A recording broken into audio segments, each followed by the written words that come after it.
आज हम देखने वाले हैं वंशागति का मेंडलीय आधार, that is Mendelian basis of inheritance. तो चलिए शुरू करते हैं, इस चैप्टर का एक बार रिवीजन कर लेते हैं।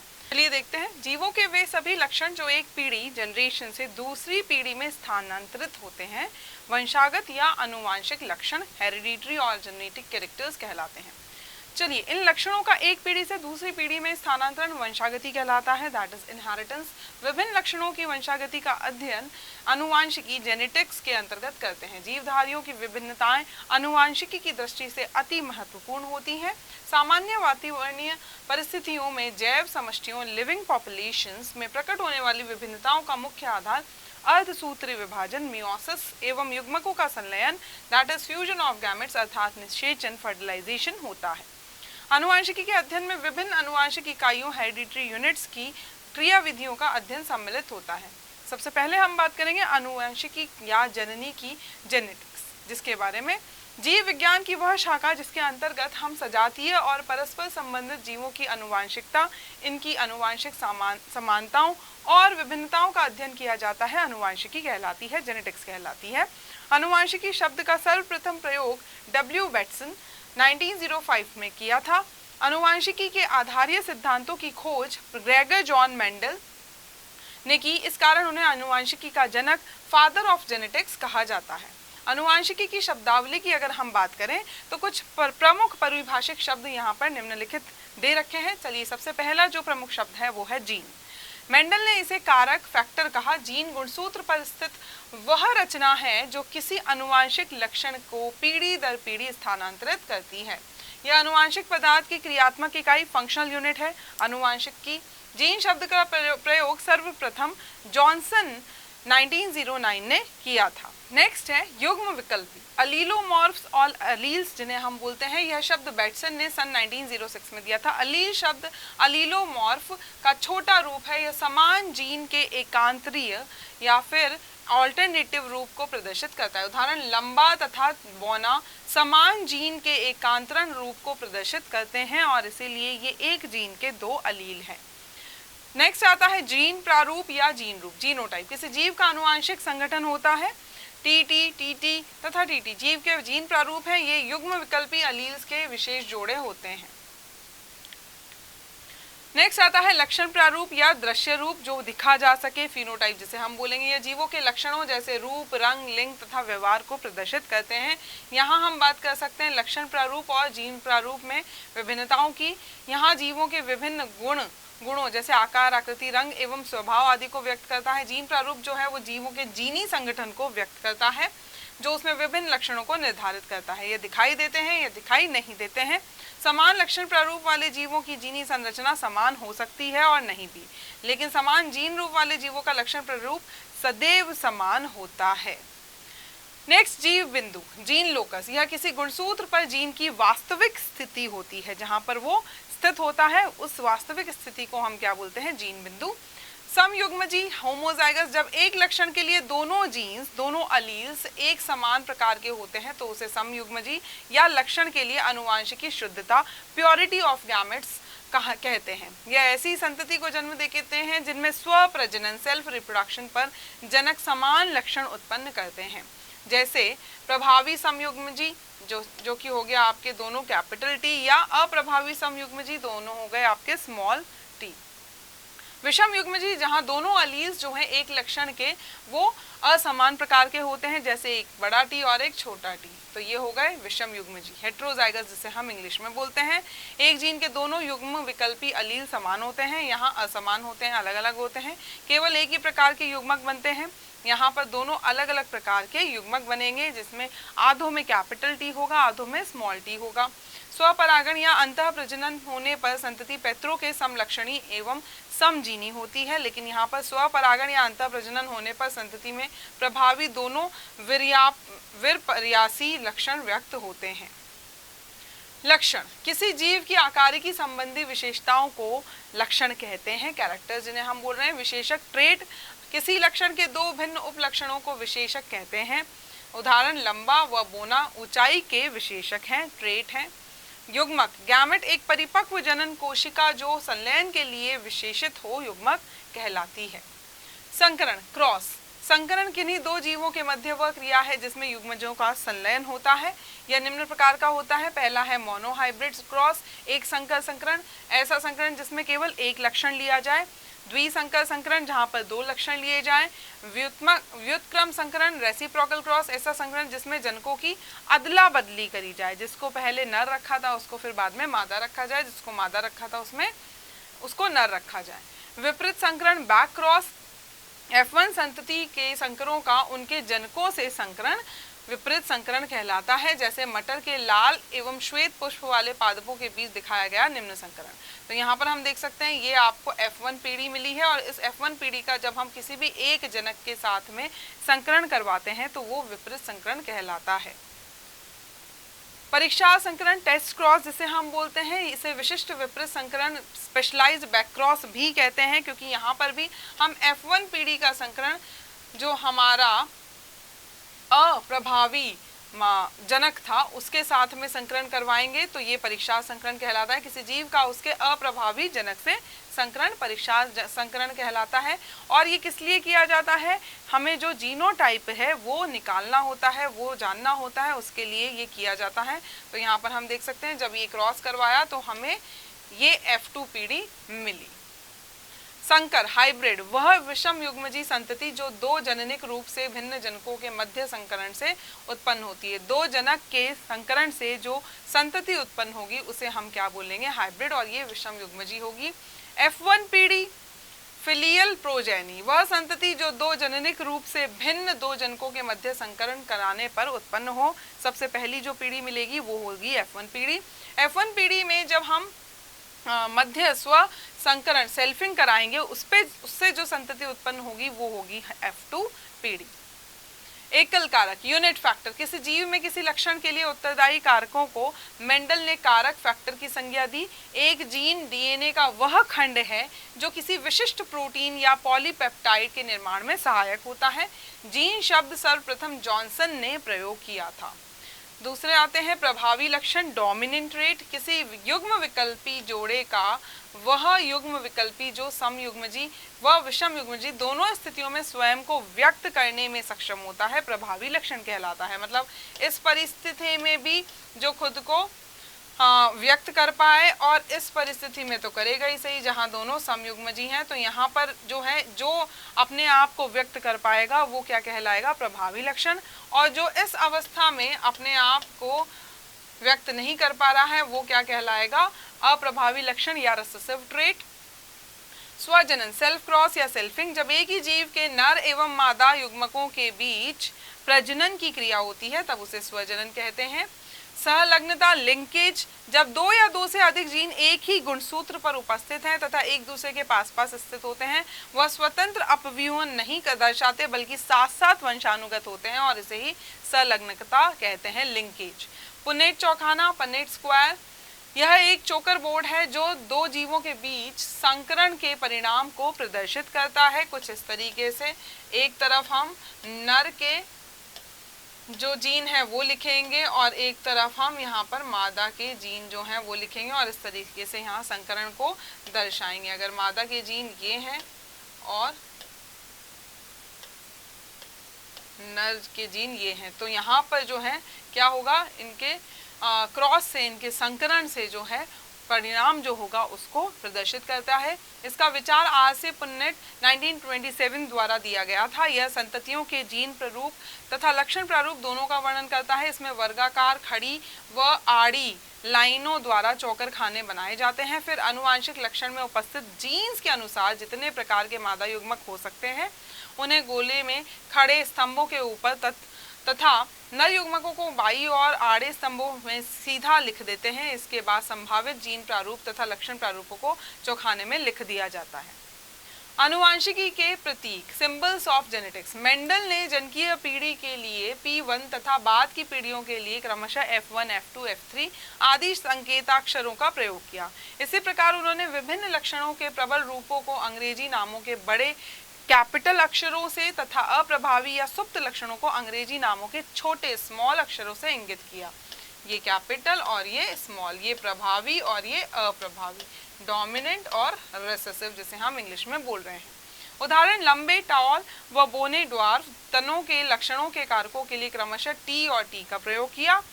आधुनिक पद्धतियों में P1 के स्थान पर P का उपयोग करते हैं जो जनक की पीढ़ी को दर्शाती है, तथा T एवं T के स्थान पर D या D का प्रयुक्त होता है। मेंडलवाद, मेंडलिज्म। ग्रेगर जॉन मेंडल 1822 से 1884 इनकी जीवन आयु रही है। प्रथम आनुवांशिकीविद जेनेटिसिस्ट थे। इन्हें आनुवांशिकी के जनक, फादर ऑफ जेनेटिक्स भी कहा जाता है। इन्होंने वंशागति के मूल नियम बनाकर आनुवांशिकी की नींव डाली।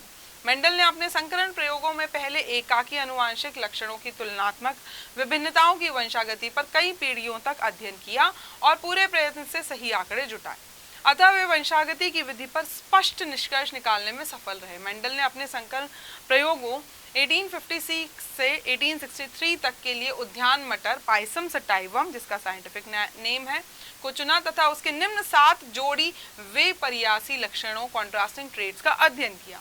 इन्होंने उद्यान मटर की 34 किस्मों का चयन किया जिसमें से 22 किस्मों पर कार्य किया। तो यहाँ पर हम देख सकते हैं कि उन्होंने कौन कौन से लक्षण जो है वो लिए थे। सबसे पहला था बीज की आकृति, तो यहाँ पर प्रभावी गोल थी और अप्रभावी झुर्रीदार रिंकल।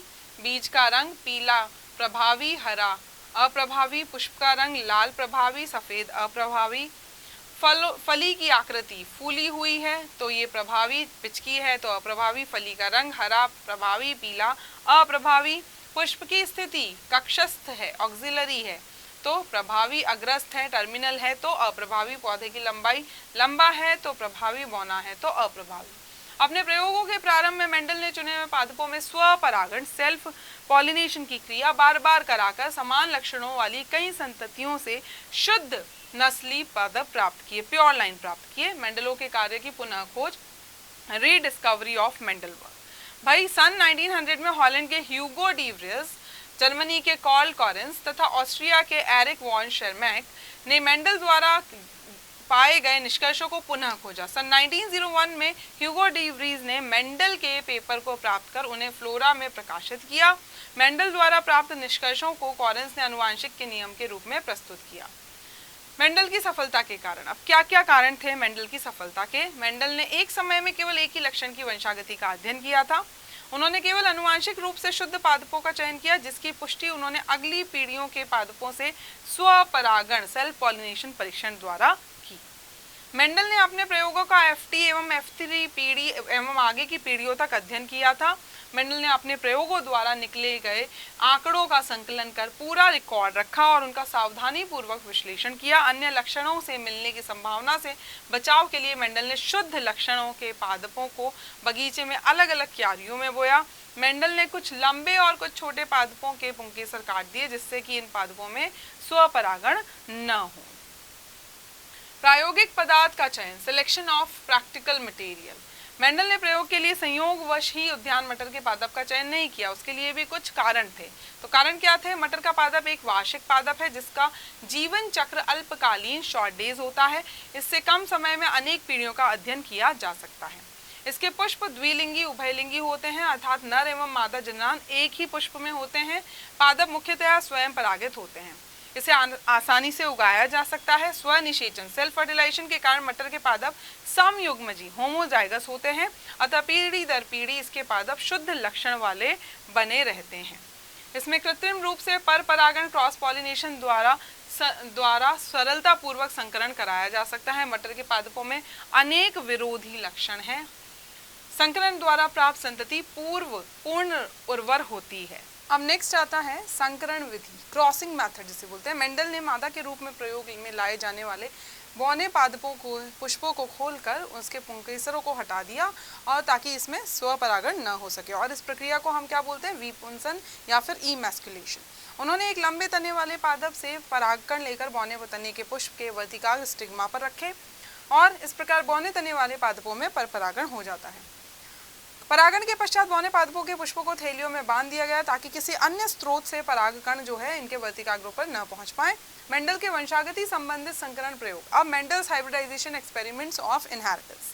विभिन्न लक्षणों की संकरण पद्धति के सही ज्ञान के लिए मेंडल ने 3 प्रकार के संकरण कराए जो कि निम्नलिखित हैं। पहला है मोनोहाइब्रिड क्रॉस, एक संकर संकरण। यहाँ पर एक ही लक्षण को हमने एक बार में लिया, मेंडल ने एक बार में एक ही लक्षण की यहाँ पर अध्ययन किया। एकाकी लक्षणों के तुलनात्मक या विपर्यासी लक्षण प्रारूपों की वंशागति के अध्ययन हेतु किए गए प्रयोगों को एक संकर संकरण कहते हैं। इसके लिए मेंडल ने मटर के शुद्ध लंबे और शुद्ध बौने पादपों का चयन किया। इन्हें पैतृक या जनक पीढ़ी पेरेंटल जनरेशन के पादप कहा तथा चित्रों एवं वर्णनों में इनके लिए P1 संकेताक्षरों का प्रयोग किया। मटर के लंबे और बौने पादपों के मध्य संकरण कराया गया।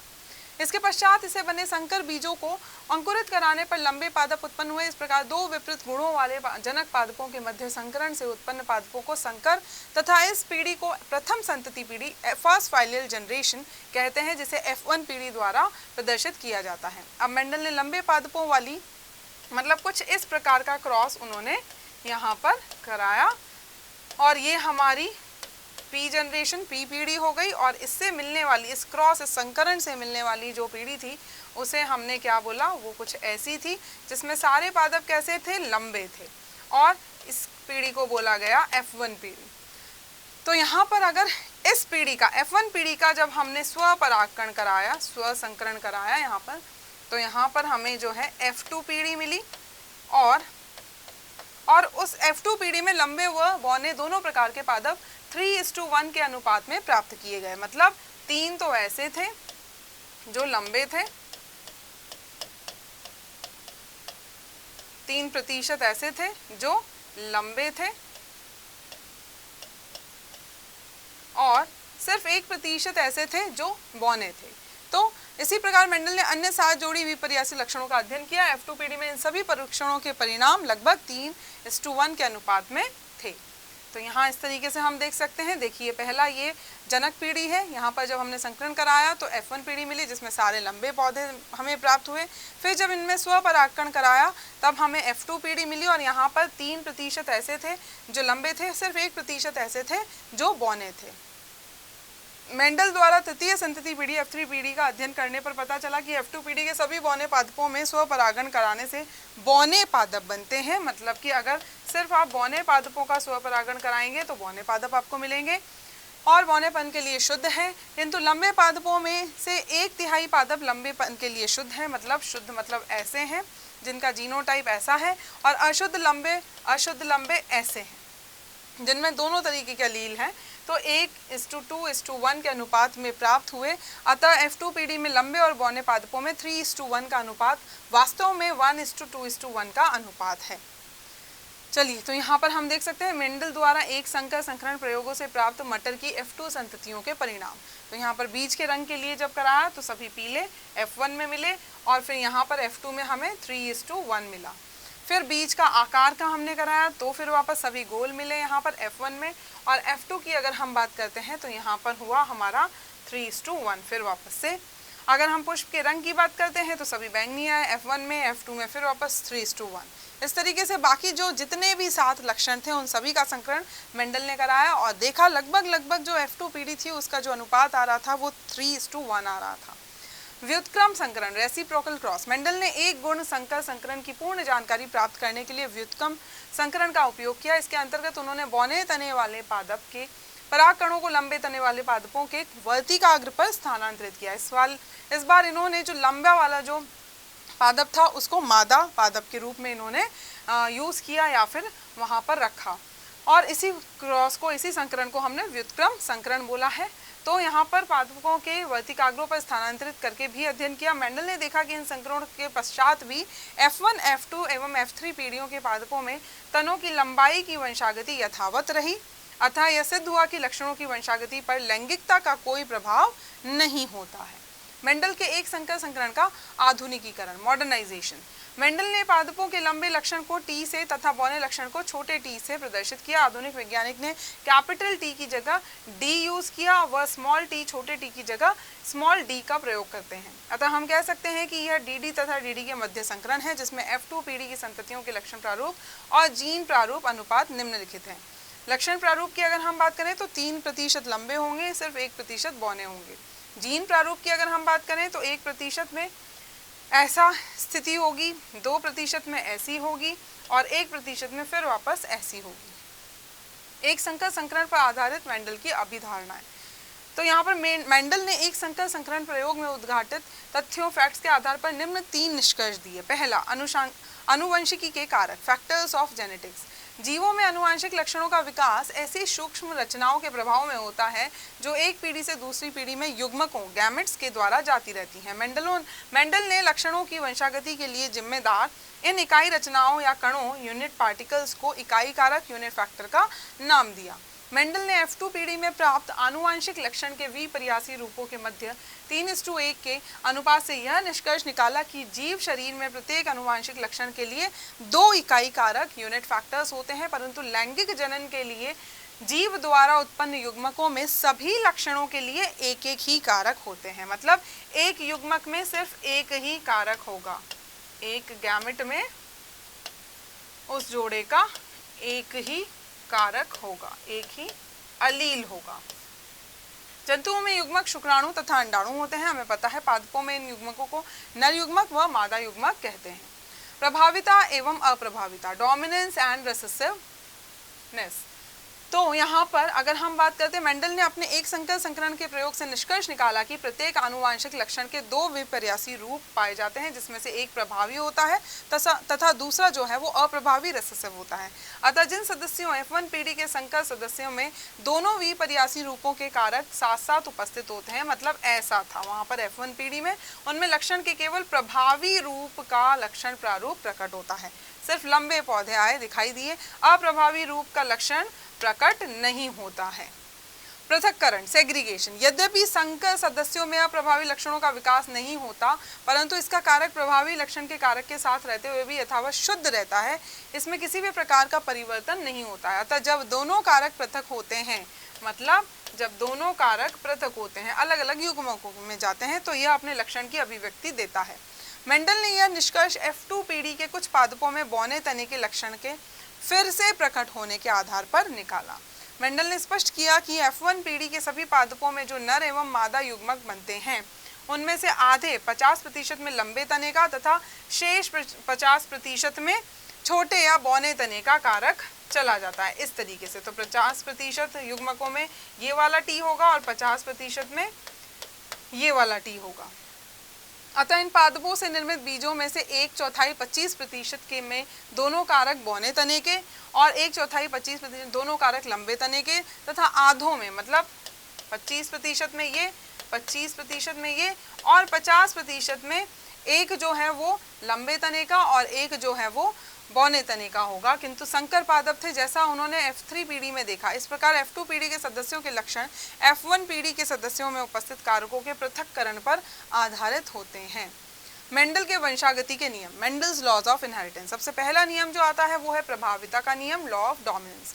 मेंडल के प्रभाविता तथा अप्रभाविता के निष्कर्ष को सन 1901 में कार्ल कॉरेंस ने ही मेंडल के नियम के रूप में प्रस्तुत किया, जिसे प्रभाविता का नियम कहा गया। इस नियम का आधार एक संकर क्रॉस है।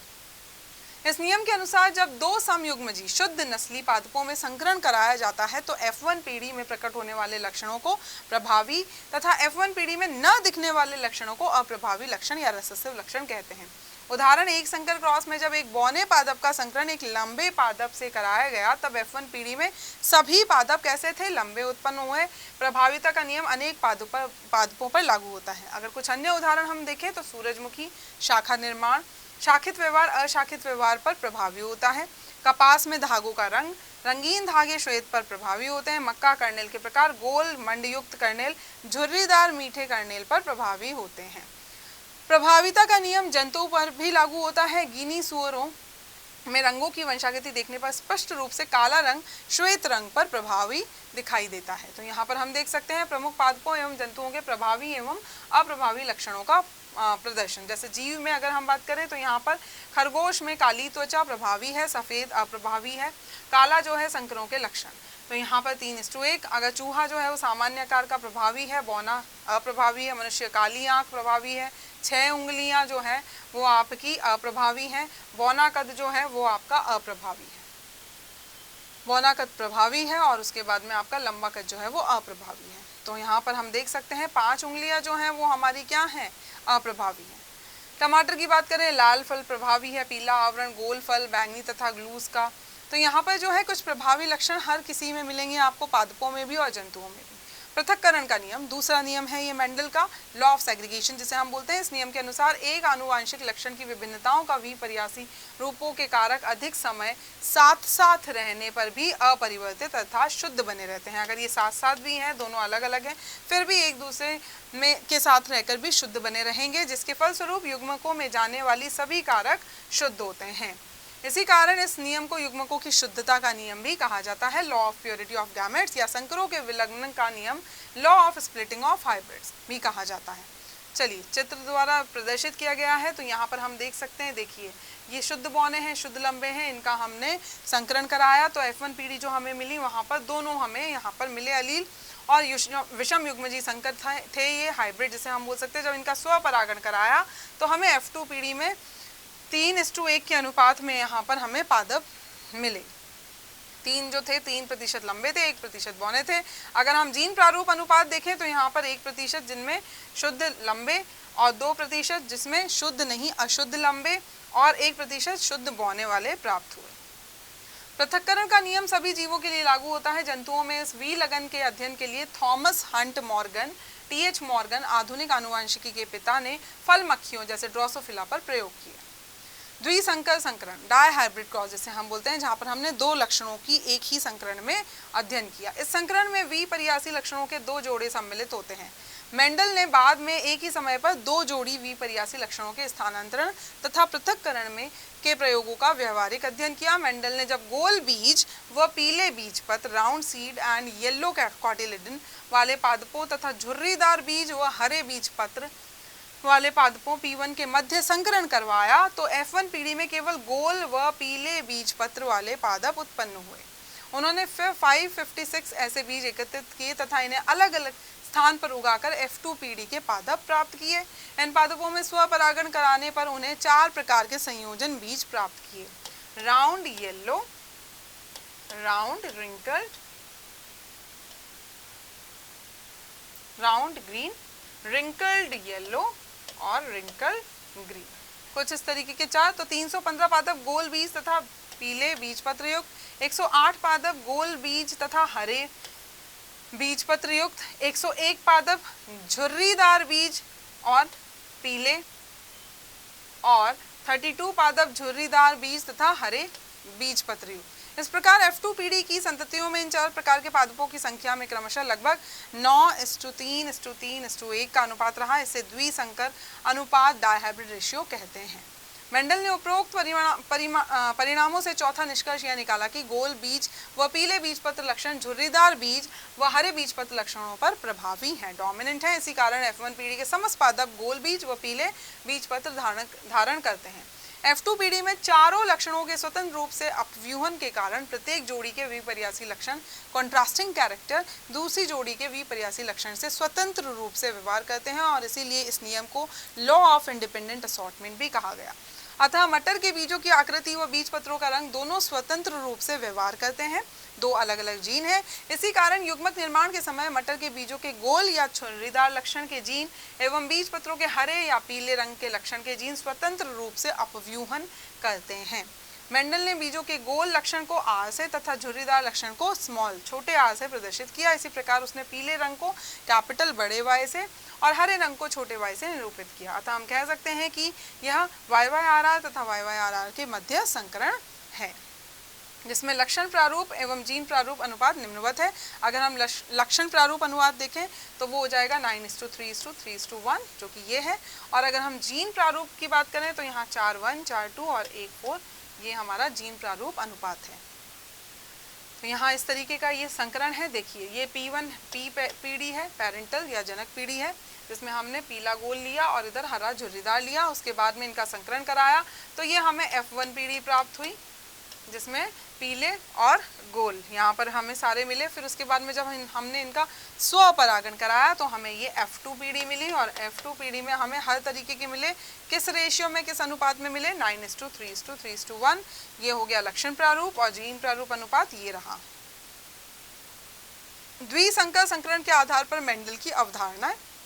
मेंडल के द्विसंकर संकरण निष्कर्ष को सन 1901 में कार्ल कॉरेंस ने मेंडल के तृतीय नियम के रूप में प्रस्तुत किया, जिसे स्वतंत्र अपव्यूहन या विन्यास का नियम कहा गया। इसे स्वतंत्र प्रति सम्मिश्रण का नियम, लॉ ऑफ फ्री रिकॉम्बिनेशन भी कहते हैं। स्वतंत्र अपव्यूहन का नियम, लॉ ऑफ इंडिपेंडेंट असॉर्टमेंट, इस नियम के अनुसार एक आनुवांशिक लक्षण का प्रभावी कारक स्वतंत्र रूप से दूसरे लक्षण के प्रभावी कारक से ही नहीं बल्कि अप्रभावी कारक से भी मिल सकता है, और एक का अप्रभावी कारक दूसरे के अप्रभावी कारक डोमिनेंट फैक्टर से ही नहीं बल्कि प्रभावी कारक रेसेसिव फैक्टर से भी मिल सकता है। अर्थात किसी जीव में एक लक्षण की वंशागति दूसरे लक्षण की वंशागति से पूर्णतया स्वतंत्र होती है। मतलब दोनों जीन जो होते हैं वो अलग अलग कार्य करेंगे, अलग अलग जाएंगे, उनका एक दूसरे से कोई कनेक्शन नहीं होगा।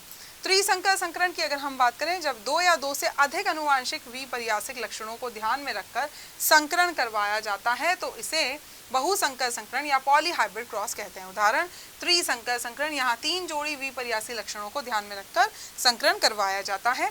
मेंडल ने मटर के पादपों के 3 गुणों लंबाई, बीज पत्र का रंग तथा बीज के आकार को लेकर संकरण करवाया, जिससे 8 तरह के युग्मक प्राप्त हुए। इसमें F1 पीढ़ी में लंबा तना, पीले बीज पत्र तथा गोल बीज प्राप्त हुए। त्रिसंकर संकरण प्रयोग को पुन्नेट चौकाने द्वारा चित्र में दर्शाया गया। कुछ इस तरीके से हम देख सकते हैं, यहाँ 3 अलग अलग लक्षण हैं, लंबाई है, फिर बीज पत्र का रंग है और बीज के आकार है। मेंडलवाद का महत्व, इंपॉर्टेंस ऑफ मेंडलिज्म। संकरणों के माध्यम से भावी संतान के गुणों का ज्ञान हो जाता है। प्रभावी एवं प्रभावी लक्षणों में भेद होता है। शुद्ध एवं अशुद्ध पादपों में भेद किया जा सकता है। मेंडलवाद के आधार पर उच्च लक्षणों वाली संतानों को प्राप्त किया जा सकता है। रोग प्रतिरोधी पादपों जैसे गेहूं, गन्ना, चावल आदि की किस्मों का विकास किया जा सकता है। उन्नत किस्में बनाकर उनके उत्पादन में वृद्धि की जा सकती है। आनुवांशिक रोगों की खोज एवं उनके निदान में इसका प्रयोग होता है। मेंडलीय अनुपात या नियमों में विचलन, नव मेंडलीय अनुवांशिकी, डेविएशन फॉर मेंडेलियन रेशियो। अब कुछ ऐसे भी अनुपात मिले जो मेंडल के दिए हुए अनुपात से अलग थे, थोड़े से हटकर थे। उद्यान मटर के गुणसूत्र प्रारूप कैरियोटाइप में 7 जोड़ी गुणसूत्र के क्रोमोसोम होते हैं। रोनाल्ड ए फिशर ने सन 1936 में पता लगाया कि मेंडल ने मटर के जिन 7 लक्षणों का चयन अपने प्रयोगों के लिए किया था, उनके जीन विभिन्न गुणसूत्रों पर स्थित हैं, जिन्हें पृष्ठ 8 की सारणी के अनुसार समझा जा सकता है। भाई इन लक्षणों के जीन्स के विभिन्न गुणसूत्रों पर स्थित होने के कारण मेंडल ने सभी 7 जोड़ी लक्षणों की वंशागति में पृथक्करण तथा स्वतंत्र अपव्यूहन को पाया गया, क्योंकि ये अलग अलग गुणसूत्र पर स्थित थे। जीन अन्योन्य क्रियाएं, जीन इंटरैक्शन की अगर हम बात करें तो मेंडलवाद की सन 1900 में पुनर्खोज के बाद अनुवांशिकी पर तीव्र अनुसंधानों के फलस्वरूप ऐसे अनुवांशिक लक्षणों का पता चला जिनकी वंशागतियां मेंडली पद्धति से बहुत जटिल होती हैं, कॉम्प्लेक्स होती हैं। इनमें मेंडल के प्रभाविता, पृथक्करण तथा स्वतंत्र अपव्यूहन के नियमों का पालन नहीं होता, या ये कहा जा सकता है कि ये मेंडलीय पद्धति के विचलन, डेविएशंस होते हैं। बैटसन ने इन परिणामों की व्याख्या के लिए कारक परिकल्पना, फैक्टर हाइपोथेसिस प्रस्तुत की, जो निम्नलिखित तथ्यों पर आधारित है। सबसे पहला, बहुप्रभावी जीन, प्लियोट्रॉपिक जीन। एक ही जीन कई अनुवांशिकी लक्षणों के विकास को प्रभावित करता है। वो किसी बीमारी को भी प्रभावित कर रहा है, किसी एंजाइम के बनने निर्माण में भी प्रभाविता दर्शा रहा है, और आपके जो त्वचा का रंग है वहाँ पर भी वो प्रभाविता दर्शा रहा है। तो एक ही जीन कई अनुवांशिकी लक्षणों के विकास को प्रभावित करता है। दूसरा, बहुजीनी वंशागति, पॉलीजेनिक इनहेरिटेंस। एक ही अनुवांशिक लक्षण की वंशागति 2 या अधिक अलील जीन्स की जोड़ियां द्वारा प्रभावित होती हैं। ये इसका उल्टा हो जाता है। यहाँ एक ही जीन बहुत सारे लक्षणों के विकास को प्रभावित कर रहा था, यहाँ एक ही लक्षण को बहुत सारे जीन मिलकर जो है प्रभावित करते हैं। बहुगुण युग्म विकल्पीवाद, मल्टीपल एलिलिज्म। एक ही अनुवांशिकी लक्षण की वंशागति के लिए समष्टियों में 2 के बजाय 3 या अधिक अलील जीन हो सकते हैं। जनरली क्या होता है, एक जीन के 2 अलील होते हैं, लेकिन जब 2 से ज़्यादा अलील हो तो उसे हम बहुगुण युग्म विकल्पीवाद कहते हैं। अतः किसी भी जीव की संपूर्ण अनुवांशिकी अत्यंत जटिल होती है, क्योंकि अनुवांशिक लक्षण प्रारूप प्रकटन में जीनों के पारस्परिक प्रभाव व्यापक एवं विभिन्न प्रकार के होते हैं। इस संपूर्ण ज्ञान को नव मेंडलीय अनुवांशिकी, न्यू मेंडेलियन जेनेटिक्स कहते हैं। आनुवांशिक लक्षणों के लक्षण प्रारूप प्रकटन में जीनों के पारस्परिक प्रभावों को निम्नलिखित 2 श्रेणियों में विभक्त कर सकते हैं। पहला है युग्म विकल्पी जीनों के पारस्परिक प्रभाव, गैर युग्म विकल्पी जीनों के पारस्परिक प्रभाव। चलिए देखते हैं। सबसे पहले युग्म विकल्पी जीनों के पारस्परिक प्रभाव, एलिलिक जीन इंटरैक्शन। यह एक जीन के विभिन्न एलील्स के बीच की पारस्परिक प्रक्रिया से प्रभावित होने वाले लक्षणों की वंशागति से संबंधित है। मतलब एक ही जीन के एलील है, उनके बीच में पारस्परिक क्रियाएं हो रही है और लक्षणों को वो प्रभावित कर रहे हैं। कुछ उदाहरण यहाँ हम देख सकते हैं। अपूर्ण प्रभाविता, जिसे हम इनकम्प्लीट डोमिनेंस बोलते हैं। जो प्रभावी आपका जीन है या एलील है वो पूरी तरीके से प्रभावी नहीं है अप्रभावी एलील पर। सह प्रभाविता, दो एलील बराबर से जो है प्रभाविता दर्शा रहे हैं। बहुप्रभावी या घातक या मृत्युकारक जीन, जिसे हम प्लियोट्रॉपिक जीन या लीथल जीन भी बोलते हैं। और चौथा है बहुगुण युग्म विकल्पीवाद, मल्टीपल एलीलिज्म, दो से ज्यादा जब एलील होंगे। बात करते हैं अपूर्ण प्रभाविता की। यहाँ पर क्या होगा, F1 संकरों में जीवों का लक्षण प्रारूप जो होगा वो दोनों जनकों से नहीं मिलता है। मतलब अगर हम बोलें कि लाल कलर के पुष्प वाले जो पादप हैं उनका हमने संकरण कराया श्वेत पुष्प वाले पादप के साथ में, तो ये प्रभावी थे, ये अप्रभावी थे, ये डोमिनेंट थे, ये रिसेसिव थे। और हमें मिलना क्या चाहिए था F1 पीढ़ी में, जीन प्रारूप तो ये मिला, लेकिन इसका जो हमारा लक्षण प्रारूप था वो कैसा मिलना चाहिए था, सारे लाल होने चाहिए थे, सारे लाल रंग के पुष्प होने चाहिए थे। पर हुआ क्या, पिंक, मतलब कि गुलाबी। सारे पुष्प जो हुए वो कैसे रंग के हुए, गुलाबी रंग के हुए, न तो पूरे लाल न पूरे श्वेत। तो इस तरीके का अब ये अपूर्ण प्रभाविता दर्शा रहा है आपका यहाँ पर जो लाल रंग का जो जीन है, एलील है। तो युग्म विकल्पी जोड़े के दोनों जीन्स के बीच प्रभावी और अप्रभावी का संबंध नहीं है, परंतु ये मध्यम लक्षण प्रारूप प्रदर्शित करते हैं। इसकी खोज कार्ल कॉरेंस 1903 ने की थी। उदाहरण, जब गुलाबास या मीराबिलिस जलापा के लाल पुष्पों वाले शुद्ध नस्ली पादपों को सफेद पुष्प वाले शुद्ध नस्ली पादपों से संकरण कराया गया तो F1 पीढ़ी में लाल नहीं वरन कैसा मिला, गुलाबी रंग के पुष्प दिखाई दिए। संतति में स्वपरागण करने पर F2 पीढ़ी में 25% तो लाल मिले, 50% जो है गुलाबी मिले और 25% फिर वापस श्वेत मिले। इस प्रकार F2 पीढ़ी में क्रमशः लाल, गुलाबी व सफेद पुष्प वाले पादपों का अनुपात 1:2:1 रहा। इस प्रकार गुलाब बांस के पादपों में लाल रंग सफेद रंग पर पूर्ण प्रभावी नहीं है। तो यहाँ पर चित्र से दर्शाया गया है, देखिए यहाँ पर क्रॉस करवाया गया। ये हमें मिलने चाहिए थे लाल, पर कैसे मिले, गुलाबी पुष्प मिले। स्वपरागण कराया तो F2 पीढ़ी में 25% लाल, 50% गुलाबी और 25% सफेद मिले। अपूर्ण प्रभाविता का अन्य उदाहरण एंडेल्यूसियन मुर्गी जो होती है, फाउल्स जो होते हैं उनमें देखने को मिलता है। एक जिसमें परों का काला रंग इनके सफेद चितकबरे व्हाइट स्प्लैश शेड रंग पर प्रभावी होता है, लेकिन F1 वर्ण संकर सदस्यों में नीले पर होते हैं। स्पष्ट है कि काले रंग की प्रभाविता अपूर्ण होती है। सहप्रभाविता, तो यहाँ पर अगर हम देखें सहप्रभाविता में तो हमारे जो मानव में जो ब्लड ग्रुप के लिए अलील्स होते हैं, 3 अलील होते हैं, यहाँ पर 2 से अधिक अलील होते हैं, तो ये दोनों जो हैं वो बराबर से प्रभावी होते हैं। एक ही जीन के 2 अलील हैं, दोनों बराबर से प्रभाविता दर्शा रहे हैं, उसको हम क्या बोलते हैं, सहप्रभाविता। तो F1 पीढ़ी में समान रूप से साथ साथ अभिव्यक्त होते हैं, तो इन युग्म विकल्पियों को सहप्रभावी युग्म विकल्पी कहते हैं तथा इनकी अनुवांशिकता को सहप्रभाविता कहते हैं। उदाहरण, मवेशियों में त्वचा के बालों के रंग से संबंधित जीन के युग्म विकल्पी R1 एवं R2 सहप्रभाविता दर्शाते हैं। भूरे लाल बालों वाले मवेशियों तथा सफेद बालों वाले मवेशियों के मध्य संकरण कराने पर F1 पीढ़ी के विषम युग्मजी संकर मवेशियों में लाल और सफेद दोनों रंग के बालों का मिश्रण बनता है, जिसे चितकबरा रॉन कहते हैं। F2 पीढ़ी में भूरे लाल चितकबरे सफेद रंग के मवेशियों का अनुपात 1:2:1 होता है। इसमें भूरे लाल तथा सफेद मवेशी समयुग्मजी एवं चितकबरे मवेशी विषम युग्मजी होते हैं। सहप्रभाविता एक अन्य उदाहरण है। मनुष्य, कुछ कपियों और बंदरों में MN और रुधिर वर्गों की वंशागति में मिलता है। मनुष्यों में AB रुधिर वर्ग भी IA एवं IB जीन्स की सहप्रभाविता के कारण होता है, जो मैंने बताया। तो यहाँ पर हम देख सकते हैं भाई, ये भूरा लाल, ये सफेद वाला, तो क्रॉस कराया, संकरण कराया, तो हमें यहाँ पर F1 पीढ़ी में चितकबरी गाय मिली, सारे मवेशी मिले। फिर जब F1 वाली पीढ़ी का स्वपरागण कराया तो यहाँ पर भूरा लाल और जो आपके सफेद थे ये 25% ही मिले, जबकि जो चितकबरे थे वो 50% मिले। घातक या बहुप्रभावी जीन्स, लीथल और प्लियोट्रॉपिक जीन्स। कुछ जीन्स एक से अधिक गुणों को प्रभावित करने में सक्षम होते हैं, ऐसे जीन्स बहुप्रभावी जीन्स कहलाते हैं। जीवों में कुछ जीन्स ऐसे भी होते हैं जो उनके विशेष लक्षणों को तो प्रभावित करते ही हैं, साथ ही ये जीन्स उनके जीवन चक्र की किसी न किसी अवस्था में घातक भी होते हैं। उदाहरण, फ्रांसीसी वैज्ञानिक एल क्यूनाट 1905 ने पता लगाया कि घरेलू चूहे में बालों का पीला रंग या भूरे रंग पर प्रभावी होता है। इनके संकरण कराने पर इन्हें F1 पीढ़ी में दोनों प्रकार के चूहे 1:1 के अनुपात में मिले। इससे उन्हें आशंका हुई कि चूहों की आबादी में पीले बालों वाले चूहे शुद्ध नस्लीय अर्थात समयुग्मजी चूहे नहीं होते हैं। जब उन्होंने 2 पीले बालों वाले चूहों में संकरण कराया तो हर बार पीले एवं भूरे बालों वाले चूहे 2:1 के अनुपात में उत्पन्न हुए, जबकि मेंडल पद्धति के अनुसार इसका अनुपात 3:1 होना चाहिए था। इस संकरण की मादाओं की जांच करने पर पता चला कि प्रभावी समयुग्मजी भ्रूण भ्रूणीय विकास की अंतिम अवस्था में ही मृत हो जाते हैं। अर्थात यह सिद्ध हुआ कि जीन Y के 2 प्रभाव हैं। विषम युग्मजी अवस्था में यह पीले बालों के रूप में प्रदर्शित होता है, जबकि समयुग्मजी वाली अवस्था में यह मृत्यु कारक लीथल हो जाता है।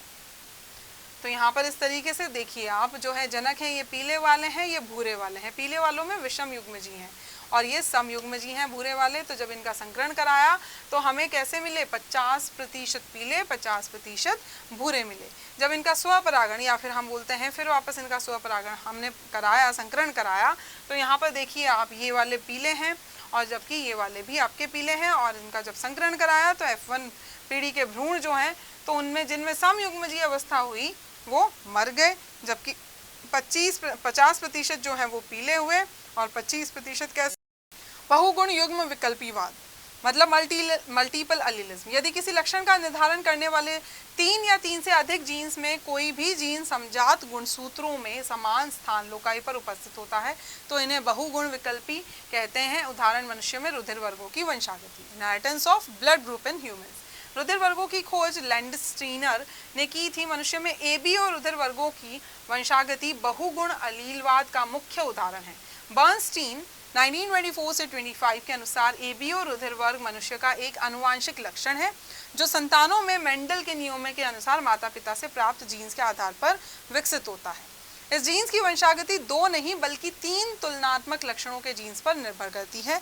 अतः यह वंशागति बहुगुण अलीलवाद कहलाती है क्योंकि इनके जीन्स या अलील्स समजात गुणसूत्रों के पर समान स्थानों पर स्थित होते हैं। सामान्यतया किसी एक व्यक्ति में 2 ही अलील्स होते हैं, परंतु आबादी के जीन समूह में इनकी संख्या 3 होती है।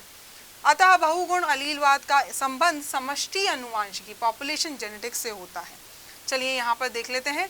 IA जीन जो प्रतिजन A का संश्लेषण करता है, IB जीन जो प्रतिजन B का संश्लेषण करता है और I0 जीन जो प्रतिजन की अनुपस्थिति को दर्शाता है। जीन IA व IB जीन I0 के लिए प्रभावी डोमिनेंट होते हैं, लेकिन ये जीन्स परस्पर एक दूसरे के लिए प्रभावी न होकर सह प्रभाविता दर्शाते हैं। कोई भी व्यक्ति इन 3 जीन्स में से किन्हीं 2 को ही प्राप्त कर सकता है, एक माता से और एक पिता से। अतः 6 प्रकार के जीन प्रारूपों में निम्न 4 लक्षण प्रारूप संभावित होते हैं। या तो ब्लड ग्रुप A हो सकता है, या B हो सकता है, या AB हो सकता है, या O हो सकता है। ये 4 ही लक्षण प्रारूप संभावित हैं। तो रुधिर वर्ग A के लिए IA हो सकता है, माता पिता से दोनों से IA मिले, या फिर एक से एक माता से जो है या एक जनक से जो है IA और दूसरे से I0 IO भी बोल सकते हैं। रुधिर वर्ग B के लिए IB या IB-IO। रुधिर वर्ग AB के लिए सिर्फ एक ही कॉम्बिनेशन है IA-IB और रुधिर वर्ग O के लिए भी एक ही है।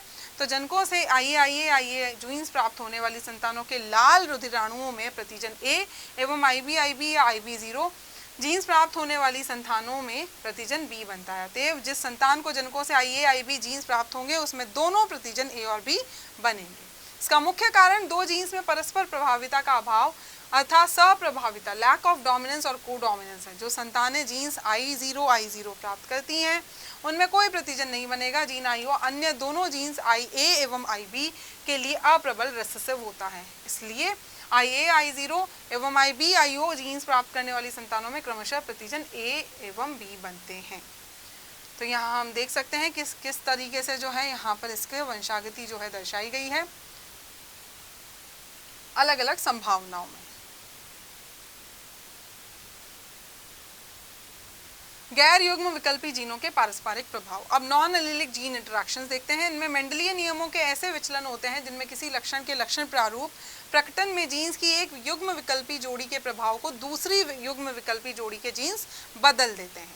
जैसे कि प्रबलता। सबसे पहले एपिस्टेसिस। इस प्रभाविता में एक युग्म विकल्पी जोड़ी का कोई जीन दूसरी युग्म विकल्पी जोड़ी के किसी जीन के प्रभाव को कम कर देता है या पूर्णतया रोक देता है, इसे प्रबलता कहते हैं। जो जीन दूसरे जीन के प्रभाव को रोकता है उसे प्रबल कारक एपिस्टेटिक फैक्टर तथा जिस जीन की अभिव्यक्ति रुक जाती है उसे अप्रबल कारक मतलब हाइपोस्टैटिक फैक्टर कहते हैं। यह प्रभाविता और अप्रभाविता के समान ही है, किंतु इसमें दोनों कारक युग्म विकल्पी न होकर स्वतंत्र जीनों के रूप में होते हैं। अब प्रबलता के प्रकार देख लेते हैं। सबसे पहला है प्रभावी प्रबलता डोमिनेंट एपिस्टेसिस। इसमें 12:3:1 या 13:3 का अनुपात प्राप्त होता है। इसमें प्रबल जीन केवल प्रभावी अवस्था में दूसरे जीन युगल के लक्षण प्ररूप को विकसित नहीं होने देता। उदाहरण, प्रभावी प्रबलता को चूजों में पिच्छों के रंग की वंशागति द्वारा समझा जा सकता है। यहाँ हम श्वेत लेघॉर्न, श्वेत प्लाईमाउथ के साथ में संकरण करवाया तो F1 पीढ़ी जो मिली वो कैसी मिली, श्वेत मिली, यहाँ पर हम देख सकते हैं। और फिर उसके बाद में F1 पीढ़ी का जब स्वपरागण किया तो 13:3 का अनुपात हमें लक्षण प्रारूप में मिला। दूसरा है, चूजों में दो प्रकार के श्वेत संकर होते हैं, एक श्वेत लेघॉर्न व्हाइट लेघॉर्न, दूसरा श्वेत प्लाईमाउथ रॉक। तो श्वेत लेघॉर्न के श्वेत पिच फेदर्स रंजित पिच्छों कलर्ड फेदर्स पर प्रभावी एवं श्वेत प्लाईमाउथ के श्वेत पिच रंजित पिच्छों पर अप्रभावित होते हैं। श्वेत लेघॉर्न का श्वेत प्लाईमाउथ के साथ संकरण करने पर F1 पीढ़ी में सभी संतति चूजा श्वेत पिच वाले होते हैं, किंतु F2 पीढ़ी में श्वेत और रंजित पिच्छों वाले चूजा 13:3 के अनुपात में उत्पन्न होते हैं। यह मेंडेलियन द्विसंकर अनुपात का परिवर्तित अनुपात है, क्योंकि हमें कैसा मिल रहा था वहाँ पर 9:3:3:1, जबकि वो ना मिलकर हमें 13:3 का अनुपात मिला है। श्वेत लेघॉर्न के प्रभावी कारक का कारण एक विरोधी कारक की उपस्थिति है जो रंजक के प्रभावी जीन के होने पर भी उसके प्रभाव को रोकता है। उपरोक्त संकरण में I विरोधी कारक है तथा स्मॉल i इसका अप्रभावी युग्म विकल्पी है, C रंजक का कारक है एवं छोटा c इसका अप्रभावी युग्म विकल्पी है। श्वेत और रंजित पिच्छों का विकास निम्न प्रकार होता है। श्वेत पिच्छ विकसित होते हैं जब रंजक और विरोधी जीन दोनों प्रभावी हो इस अवस्था में, रंजक और विरोधी जीन दोनों अप्रभावी हो इस अवस्था में, जब केवल रंजक कारक अप्रभावी हो इस अवस्था में। तब रंजित पिच का विकास तब होता है जब रंजक जीन C प्रभावी होता है किंतु विरोधी जीन अप्रभावी होता है। अप्रभावी प्रबलता रेसेसिव एपिस्टेसिस अनुपात होगा इसका 9:3:4।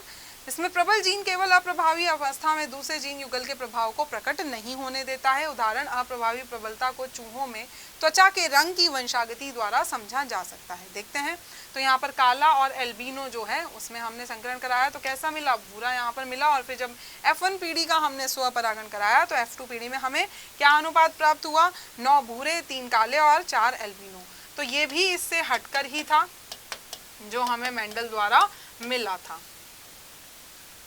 चूहों में त्वचा के बालों के 3 रंग दिखाई देते हैं जो निम्न जीन की उपस्थिति के कारण होते हैं। चूहों में त्वचा का काला रंग ब्लैक कलर प्रभावी जीन C द्वारा उत्पन्न होता है। एल्बिनो स्मॉल c के अप्रभावी होने पर उत्पन्न होता है। भूरा रंग अगाउटी प्रभावी जीन A के कारण उत्पन्न होता है, जिसमें काले बालों के सिरों पर पीले रंग की धारियां होती है। जीन A और जीन C के अप्रभावी होने पर भूरा रंग उत्पन्न नहीं कर पाता है। अप्रभावी जीन स्पष्ट है कि अप्रभावी जीन स्मॉल c प्रभावी जीन A के लिए प्रभावी या प्रबल जीन का कार्य करता है। संपूरक जीन कॉम्प्लीमेंट्री जीन या विशिष्ट प्रकार के जीन युग्म होते हैं। इसके अंतर्गत किसी एक अनुवांशिक लक्षण का प्रकटीकरण 2 या अधिक युग्म विकल्पी के समूह में उपस्थित होने पर ही होता है। अर्थात किसी जोड़ी के प्रभावी जीन की अभिव्यक्ति तभी होती है जब साथ में दूसरी जोड़ी का भी प्रभावी जीन उपस्थित हो। बैटसन और पुनेट ने मीठी मटर के पुष्पों के रंग की अभिव्यक्ति के द्वारा इन जीनों को सिद्ध किया। इसके अनुसार 2 भिन्न युग्म विकल्पी जोड़ियां मिलकर CC तथा PP पुष्पों के रंग को नियंत्रित करती है। उन्होंने देखा कि दोनों में से किसी भी जीन का यदि प्रभावी युग्म विकल्पी नहीं उपस्थित है, मतलब ऐसा, तो सफेद रंग के पुष्प प्राप्त होते हैं। परंतु जब उन्होंने 2 सफेद पुष्प वाले पादपों इस प्रकार के में संकरण कराया तो F1 पीढ़ी में बैंगनी रंग के पुष्प प्राप्त हुए। इसमें स्वसंकरण कराने पर F2 पीढ़ी में बैंगनी व सफेद रंग के पुष्प वाले पादपों में 9:7 का अनुपात प्राप्त हुआ।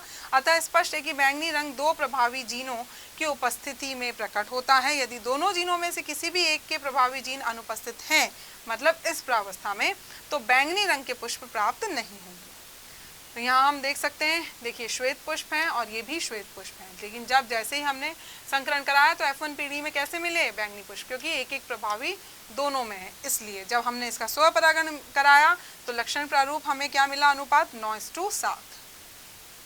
अनुपूरक जीन, सप्लीमेंट्री जीन, इसके अंतर्गत एक लक्षण का लक्षण प्रारूपिक प्रकटन युग्म विकल्पी जीन्स की दो जोड़ियों के पारस्परिक प्रभाव से होता है, अर्थात एक जोड़ी के प्रबल जीन की अभिव्यक्ति दूसरी जोड़ी के प्रबल जीन की उपस्थिति के बिना स्वतंत्र रूप से हो जाती है, किंतु दूसरी जोड़ी के प्रबल जीन की अभिव्यक्ति पहली जोड़ी के प्रबल जीन की उपस्थिति में ही होती है। उदाहरण, गीनी सुअर तथा चूहे में बालों का रंग, दोनों प्रबल जीनों बी तथा सी की उपस्थिति में भूरा अगाउटी, केवल एक प्रबल जीन की उपस्थिति में काला तथा केवल अप्रबल जीन की उपस्थिति में ये एल्बिनो होता है। यहाँ हम देख सकते हैं, देखिए ये भूरे हैं, ये एल्बिनो हैं। जब हमने यहाँ पर संकरण कराया तो हमें भूरे मिले। फिर F1 पीढ़ी का जब हमने स्वपरागण कराया तो यहाँ पर लक्षण प्रारूप अनुपात क्या मिला, 9 भूरे मिले, 3 काले मिले और 4 हमें मिले एल्बिनो। प्रतिलिपि जीन, ड्यूप्लीकेट जीन, इस वंशागति में अलीली जीन्स की दो जोड़ियां होती हैं जो समान या नजदीकी दृश्य रूप का निर्धारण करती हैं, जैसे शेफर्ड पर्च में फल का आकार। इस वंशागति का अध्ययन सर्वप्रथम शल नामक वैज्ञानिक ने किया था। उन्होंने पादप में दो प्रकार के बीज संपुटों को देखा, त्रिकोणीय और लंबवत। इस वंशागति के इसको इस प्रकार से दर्शाया जा सकता है, त्रिकोणीय और लंबवत में जब हमने संकरण कराया तो हमें त्रिकोणीय युग्मक प्राप्त हुए। फिर उसके बाद में यहाँ पर स्वपरागण कराया तो त्रिकोणीय 15 और लंबवत 1 मिला। तो यहाँ पर जो है, यहाँ पर भी रेशियो अनुपात जो है वो चेंज हुआ। नेक्स्ट आता है संशोधी या सहयोगी जीन, मॉडिफायर और कोलैबोरेटिव जीन।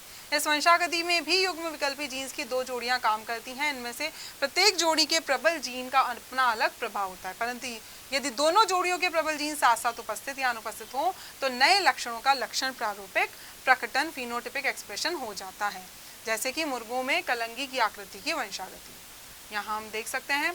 तो भाई यहाँ पर पत्तीदार कलंगी है, यहाँ दानेदार है, और फिर नया लक्षण यहाँ हमें मिल रहा है अखरोट नुमा कलंगी, यहाँ हम देख सकते हैं। मुर्गों में कलंगी की आकृति हेतु P व R जीन्स होते हैं। जब दोनों में से कोई भी जीन प्रभावी अवस्था में उपस्थित नहीं होता है तो इकहरी कलंगी प्राप्त होती है। यदि केवल P प्रभावी होता है तो दानेदार कलंगी प्राप्त होती है। यदि केवल R प्रभावी होता है तो पत्तीदार कलंगी, और जब P और R दोनों प्रभावी होते हैं तो अखरोट नुमा कलंगी प्राप्त होती है। जब शुद्ध नस्ली दानेदार कलंगी व शुद्ध नस्ली पत्तीदार कलंगी वाले मुर्गों में संकरण करवाया जाता है तो F पीढ़ी में सभी अखरोट नुमा कलंगी वाले मुर्गे मिलते हैं।